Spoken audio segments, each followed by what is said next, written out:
Hello everyone, welcome back to my channel wisdom academy. इस video में मैं आपके साथ डिस्कस करने वाली हूँ केबीएस पीआरटी मॉक टेस्ट 9 के मार्क्स। जैसे कि आपको पता है लास्ट टू लास्ट टेस्ट में मेरे मार्क्स जो है 147 आए थे, तो काफ़ी इंप्रूव हो गए थे थोड़ी सी स्ट्रैटेजीज़ को यूज़ करने के बाद। मैं आपके साथ डिस्कस भी कर चुकी हूँ कि मेरे मार्क्स जो हैं अप्रॉक्स करीब 15 नंबर वो कैसे बढ़े थे, और इसके बाद मीन्स कैसे उनमें हम इम्प्रूव कर सकते हैं अपने आप को। मीन्स जो लास्ट टेस्ट में मैंने 5 और 6 टेस्ट में वीडियो डिस्कस करी थी आपके पास कि 5 और 6 में मेरे मार्क्स बहुत कम आए थे, तो उसको डिमोटिवेट होने के बाद मैंने किस चीज़ों से यूज़ करी कि मेरे 147 आए। बट डेफिनेटली देखो वो टेस्ट ईजी भी था। सेकेंड चीज़ ये टेस्ट टू टेस्ट वेरी भी करता है, तो नेक्स्ट टेस्ट जब मैंने उसके बाद दिया तो मेरे मार्क्स आए 133। ठीक है, तो अगर आप देखोगे 133 जो कि 147 से बहुत ही ज़्यादा कम है, अप्रोक्स 14 मार्क्स मेरे कम हो गए। बट देखो इसमें क्या है, उस टेस्ट का लेवल आसान था और इस टेस्ट का लेवल थोड़ा सा टफ था, क्योंकि अगर आप इसका एवरेज स्कोर देखोगे तो 113 है।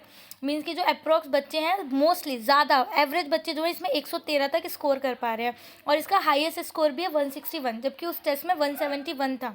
तो हाईएस्ट स्कोर है 161, तो मेरा है 123।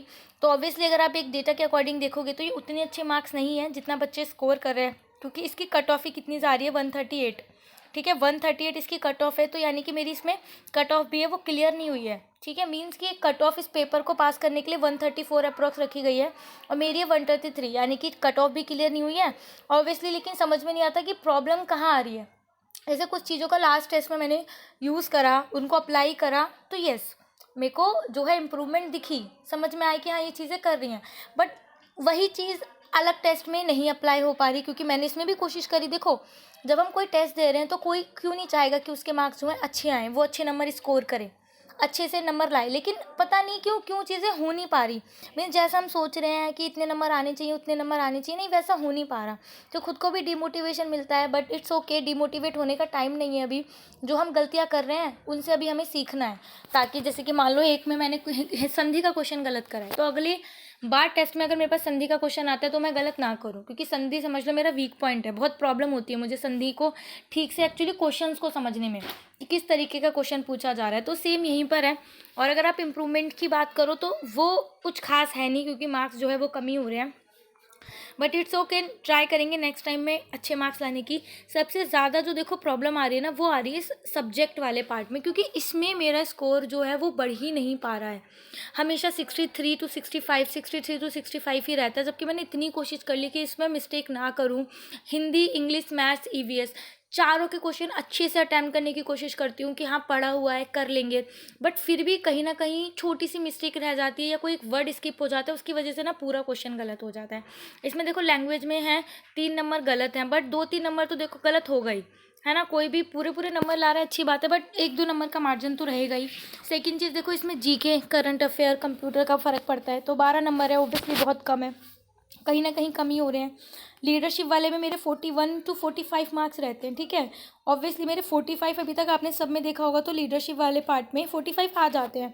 बट इस टेस्ट में 41 है, कि यानी कि यहाँ पे भी क्वेश्चन जो है मेरे कम हो गए। और सेम ये 63 इसके पार्ट, यानी कि 2 पार्ट में मेरे क्वेश्चन कम हुए हैं, जो कि हैं ये दोनों। बाकी इनका एवरेज स्कोर मेरा इतना ही रहता है, और मैं मान के चल रही हूँ कि हाँ इतना ही कर पाऊँगी, क्योंकि अभी जीके पे वर्क करना मेरे हाथ में नहीं है। ठीक है, तो अब पता है लीडरशिप वाले पार्ट में क्या होता है कि ट्राई करती हूँ मैं कि मैं अपना बेस्ट दूँ। ठीक है, और क्वेश्चन पढ़ के लगता भी है कि हाँ बिल्कुल ठीक करा है। बट जब हम क्वेश्चन बाद में पढ़ लेते हैं कि अच्छा इसका ये होना था, इसका ये कैसे हो सकता है, तो वो भी समझ नहीं आता। सेकेंड चीज़, एक ही क्वेश्चन के ना मान लो एक बुक है कोई भी, और एक क्वेश्चन उसमें 2 बार है, तो दोनों बार उसके ना अलग अलग आंसर दिए हैं, तो समझ ही नहीं आता कैसे क्या करें।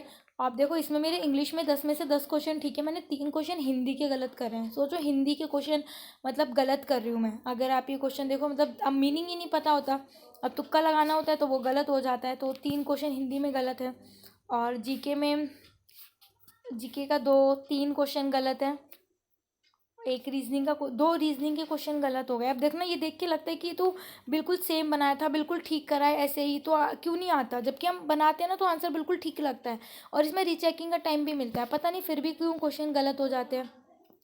ठीक है। और कंप्यूटर में तो मैं को गलत होना ही होना है, पता है मुझे। पर देखो लीडरशिप क्या है, देखो ये पढ़ा हुआ है क्वेश्चन कि बच्चा किस अवस्था में बच्चा कल्पनाशील होता है, किस में बच्चा कल्पना करने लगता है। ठीक है, अभी हमने किशोरावस्था की पढ़ा हुआ है कि किशोरावस्था में बच्चा जो है बहुत ज़्यादा इमेजिनेशन बनाने लगता है, अपने करियर को लेकर के बहुत सारी चीज़ें जो रियल में नहीं होती वो सोचने लगता है। लेकिन अब इसका आंसर दे रखा है पूर्व वाले अवस्था। लेकिन जब आप अगर किशोरावस्था की वाली सारी चीज़ों पढ़ोगे ना, उसकी कैरेक्टरिस्टिक्स में एक यही है कि बच्चा कल्पनाशील हो जाता है। तो खुद को ही मतलब होने लगती है कि क्या है, मतलब कौन सी चीज़ सही है। अब किसके अकॉर्डिंग देखें, पियाजे की अगर हम थ्योरम के अकॉर्डिंग देखते हैं तो बच्चा कब होता है कि पूर्व वाले अवस्था में। लेकिन एक एडोलसेंस का जो दिया हुआ है उसके अकॉर्डिंग किशोरावस्था है। तो मीन्स दिमाग में ना कॉन्फ्लिक्ट रहता है कि भाई कौन सा सही होगा कौन सा नहीं। क्वेश्चन भी ये समझने में बड़ी दिक्कत रहती है। अब जैसे कि यही सेम क्वेश्चन था, इसके साथ ही मुझे यही प्रॉब्लम हुई कि मीन्स कौन सा लगाना चाहिए। अब दो ऑप्शन ऐसे होते हैं कि हाँ दोनों ही सही लगते हैं, बिल्कुल बिल्कुल क्या ये हो जाएंगे, ठीक है। लेकिन नहीं समझ में आता कि क्या करना है। अब जैसे आप ये क्वेश्चन ले लो, इसमें क्वेश्चन है तनवीर और मनवीर 5 वर्ष के हैं, ठीक है। उनके शरीर के निर्माण में कब हमको अंतर स्पष्ट होगा। अब मैंने उत्तर वाले अवस्था क्यों लगाया था, क्योंकि ये जो पूर्व वाले अवस्था वाली एक ऐसी स्टेज होती है ना, इसमें बच्चों का डेवलपमेंट की जो होती है ना स्पीड बहुत ज़्यादा स्लो हो जाती है। जब बच्चा इन्फेंट होता है तो बच्चे की स्पीड बहुत तेज़ होती है, बच्चा दिन रात बढ़ता है। बट धीरे धीरे धीरे जो है इसकी स्पीड जो इस अवस्था में बहुत कम हो जाती है। तो मैंने सोचा कि यहाँ पे अंतर नहीं दिखेगा क्योंकि दोनों ही बच्चों की स्पीड बहुत स्लो है। यहाँ पर आते आते उसकी स्पीड जो है तेज़ होने लगेगी, ठीक है। तो मैंने इसके हिसाब से आंसर लगाया। अब देखो रीज़न तो इन्होंने यही दिया है, रीज़न तो यही है, ये सब पहले स्लो होता है बाद में, लेकिन इन्होंने आंसर ये दे दिया कि उत्तर वाले अवस्था। मीन्स अब समझ नहीं आता, मीन्स कैसे क्या करें, क्या है क्या है नहीं समझ में आता। मतलब कुछ तो चलो हमारी गलती होती है बट खुद में ही डाउट होने लगता है कि इसका ये आंसर कैसे हो सकता है।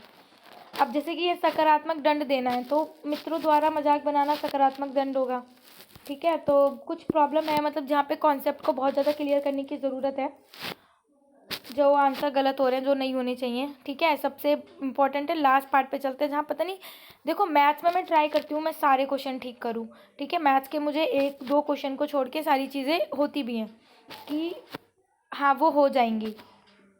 अब जैसे इंग्लिश है, इंग्लिश में मतलब थोड़ा सा यहाँ पे प्रीपोजिशन का इशू है तो प्रीपोजिशन सॉल्व करना है। देखो इसमें बहुत ज़्यादा इंग्लिश में गलत है, part of the speech in पे वर्क करना है। जबकि पता है जैसे मेरे ना पार्ट पहले भी गलत हो रहे थे तो मैंने इनको पढ़ा है, पढ़ने के बाद ही मैं इनको कर रही हूँ ट्राई कि हाँ पढ़ने के बाद ही, ताकि थोड़ा सा कॉन्सेप्ट क्लियर हो फिर ठीक हो। बट स्टिल ये फिर भी गलत हो जाता है, पता नहीं क्यों। अब जैसे कि यहाँ पे देखो कितना सिंपल सा क्वेश्चन है, बहुत सिंपल सा क्वेश्चन है, बट मैंने इस क्वेश्चन को ठीक से नहीं पढ़ा और गलत कर दिया। इसमें ना किस्त पूछा था और मैंने 3 साल बाद के चीज़ें टोटल अमाउंट निकाल दिया, जबकि किस्त निकालना था। तो किस्त जब बराबर बराबर 3 चीज़ों में बांटेंगे तो थोड़ा सा अमाउंट ज़्यादा आता है। मीन्स क्वेश्चन को ठीक से रीड नहीं करा तो वो। और ये वाला जो चैप्टर है ये 9th क्लास का 5th चैप्टर है, ठीक है। यूक्लिड जो थ्योरम है ये है। तो इसकी 5 अभिगृहित हैं बट वो 5 अभिगृहित मुझे याद नहीं है क्योंकि 9th क्लास में कोरोना की वजह से ना 2-3 साल से चैप्टर कट रहा है। इस बार भी नहीं आ रहा है चैप्टर, इस बार आ रहा है बट पहले नहीं आ रहा था, तो मतलब इस वजह से मुझे याद नहीं थी, गलत हो गया। बट अब पता है कि हाँ उसको रिवाइज करना है, ठीक है। और देखो ये क्वेश्चन तो मैंने ठीक से करा था, पता नहीं अब ये गलत क्यों है। बहुत सिंपल सा क्वेश्चन है, आप करोगे ना दोनों के साथ ही सेम आंसर आ रहा है, मैंने करा। बट अब उन्होंने 28 को सही दे रखा है तो थोड़ी सी ना प्रॉब्लम आ रही है मतलब क्वेश्चंस में कि क्या है क्या नहीं। और ये क्वेश्चन भी मैंने करके देखा था तो मेरा 4 गुना ही आया था, मैंने करके देखा था। बट देखो ये 1 गुना है ये 4 है तो ये इसका 4 गुना हुआ, राइट। बट इन दोनों के बीच का डिफरेंस की वृद्धि कितनी हुई है तो 3 गुना की। मेरे को ये ठीक निकाला था मैंने कि मेरा जो ये है कितना हुआ, ये 1 से 4 हो गया, ठीक है। 1 से 4 हो गया तो मुझे लगा कोई चीज़ 1 थी 4 हो गई, तो ये कितने गुना हो गई 4 गुना। तो इसके हिसाब से मैंने 4 गुना लगाया। लेकिन उन्होंने पूछा कि वृद्धि कितनी होगी, वृद्धि कितनी हुई है, पृष्ठीय क्षेत्रफल किस तरह बदलता है। तो मेरे हिसाब से 1 निकाला 4 हो गया तो मुझे लगा 4 गुना बढ़ गया। लेकिन 4 में से 1 गए 3 गुना बढ़ जाता है। अब ये क्वेश्चन क्या है, देखो प्रॉब्लम क्वेश्चन के साथ है, ये मैं नहीं मानूंगी इस वाले में थोड़ी मेरे कॉन्सेप्ट की प्रॉब्लम है। क्यों, क्योंकि लास्ट में क्वेश्चन था ना 2-3 टेस्टों में भी सेम ऐसा क्वेश्चन है। तो उन्होंने पूछा था कि किस तरीके से चेंज होगा, किस तरीके से जो है कितना गुना पृष्ठीय क्षेत्रफल बढ़ जाएगा। तो उसका आंसर उन्होंने 3 गुना 4 गुना सेम इसी तरीके से दिया हुआ है। और इसी तरीके से मैंने ये वाला क्वेश्चन अटेम्प्ट करा है तो उन्होंने उसके बीच का डिफरेंस बता दिया, ठीक है। अब इन्होंने यहाँ पे बताया नहीं ना किस तरह बदलता है। तो देखो 4 गुना तो हो गया, अब वृद्धि किस पूछिए नहीं पता। देखो यहाँ पे नीचे वृद्धि की तरह आंसर करा हुआ है कि 3 गुना वृद्धि हो जाएगी। लेकिन क्षेत्रफल मैंने आंसर दिया है कि क्षेत्रफल कितने गुना हो जाएगा। तो फिर ये बहुत ज़्यादा प्रॉब्लम है। और ये ईवीएस तो मेरा वीक पॉइंट है जहाँ पे मेरे नंबर कटते हैं। सो ये था कुछ एक एनालाइज जो मैंने आपके साथ करा ताकि आप लोग भी देखो तो ओवरऑल जो रैंक थी इसमें 790 है, मतलब 6000 6500 बच्चों ने अप्रोक्स टेस्ट दिया है तो 790 है। परसेंटाइल वगैरह सब सही रहता है, फिर भी मार्क्स नहीं आते। आई होप बाकी आपको ये वीडियो अच्छी लगी हो। अगर आप अपना कुछ वैल्यूएबल सजेशन देना चाहते हो मार्क्स इंप्रूवमेंट के लिए, या कोई भी ऐप या कुछ भी आपको पता है जहाँ पर मैं मॉक टेस्ट दे सकती हूँ या थोड़ा सा अलग पैटर्न मुझे देखने को मिले, तो डेफिनेटली आप मेरे साथ शेयर कर सकते हैं।